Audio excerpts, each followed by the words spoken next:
Kareem Abdul-Jabbar versus Shaquille O'Neal. Who was better? Let's talk about it. The reason why we're making this video is because Magic Johnson just had an interview with Patrick David, and the host pretty much asked him who he would pick between Shaq and Kareem. So take a listen to what Magic had to say, and then we're going to come back and react. But before I read this article, please like the video and subscribe to the channel. So I'll quote, "I like Shaq, but he was no Kareem Abdul-Jabbar. This man could dominate you with both hands. When they have to change the game because of you, that's greatness. We have to remember that Kareem won 3 national championships in a row, and it could have been 4 if freshmen were allowed to play. The man was just so dominant. I like Shaq, and he is probably the most dominant with his physical presence as you've ever seen in the game of basketball. Big personality, and I love Shaq, but again, he is no Kareem." And I end the quote right here. So if we look at both of these guys' career as a whole, there is no conversation. Both guys are top 10 players, but Kareem is just on another level. You would have to be a real casual to not be able to recognize that. Kareem Abdul-Jabbar is one of the 3 to 4 players who, if you make a GOAT case for him, you can't really argue it, because if you look at the man's resume, it's the best out there. I know Michael Jordan got the 6 rings with no final losses, 6 finals MVPs and all that, but Kareem's resume is just insane. If you look at his career stats, he was out there for 20 years. He averaged 24.6 points, 11.2 rebounds, 3.6 assists on 56% shooting. He got 6 championships, 6 MVPs, 2 final MVPs, 19-time All-Star, 10-time All-NBA first team, 5-time All-NBA second team. So that's 15 years All-NBA. He was 5-time All-Defense first team, 6-time All-Defense second team. So that's 11 All-Defensive teams. Rookie of the year, and as a rookie, he averaged over 28 points. Actually, it was 28.8 points, so 29 points as a rookie. Second leading scorer of all time, and he just recently got passed by LeBron James. And you may argue that this feat is more impressive for Kareem because he wasn't shooting threes. And the longevity obviously speaks for itself. And even if you look at college, he won 3 times in college. Then he went on to coach, won the championship as a coach. I don't believe it was in the NBA, but he still won at a high level. And he did all this while being an activist, for crying out loud. Like, this man's resume is unmatched. On the other hand, you have Shaq. Great resume, but it falls short to Kareem. You got Shaq for his career stats, so that's 23.7 points, so that's below Kareem's 25 points, 11 rebounds, 2.3 blocks, on 58% shooting, which is better than Kareem, but you also got to take into account the fact that Shaq was out there shooting 52% from the free throw line. He was out there for 19 seasons, but he wasn't as good for as long. Still, in this time, he managed 4 rings with 3 finals MVPs. So we all know the 3 rings that he got with the Lakers, leading the way. And then he won that last ring in Miami, led by Dwayne Wade. 1 MVP. So that's 1 MVP against 6 MVPs.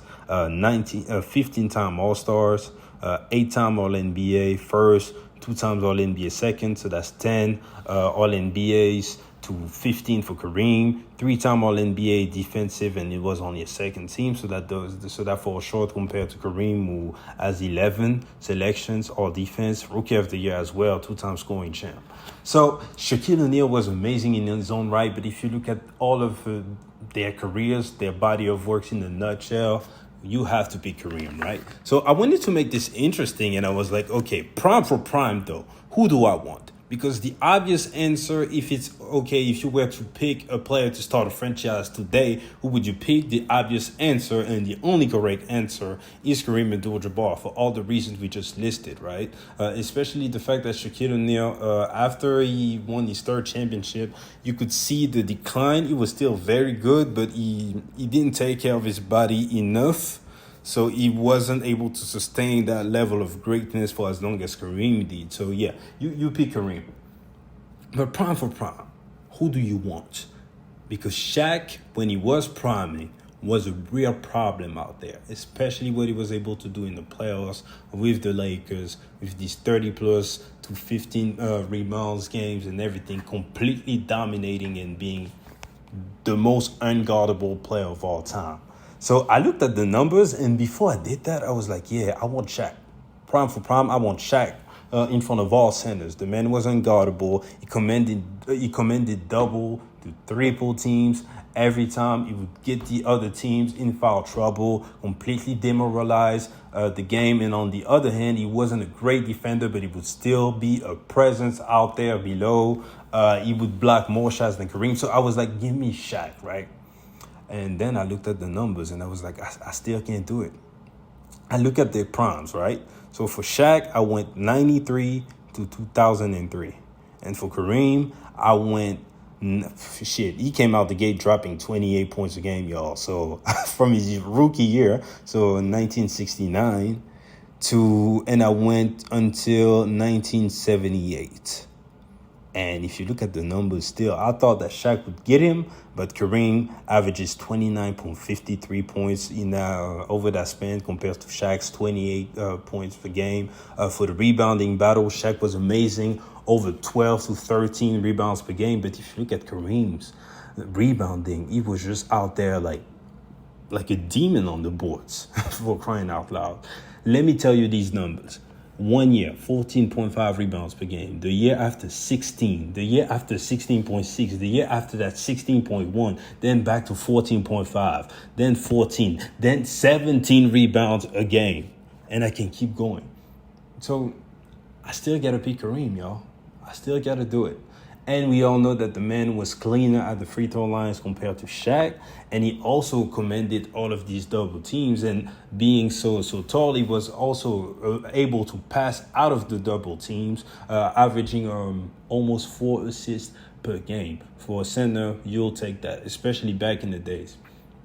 And you can make a case that Kareem's number would have been even greater had he not joined the Lakers, because most of these averages that I gave you were on the Milwaukee Bucks when he had a squad, right? He had Oscar Robertson and all that, but he wasn't the Showtime Lakers with Magic and Kareem, with more players that were able to do more things and that commanded the ball more than he did. So his production kind of took he kind of had to take a step back, because he was with so many other grades, you know. So I got to pick Kareem.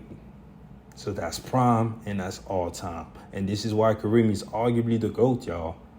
Arguably the GOAT. Do the knowledge for the guys like me who didn't get the chance to see Kareem play. That man's resume is just immaculate. So shout out to Kareem. And no disrespect to Shaq. Obviously, just like I said, a top 10 player, in my opinion, is somewhere between 5 and 10. But yeah, that Kareem talk, you can't fuck with it. So I agree with Magic Johnson on that one.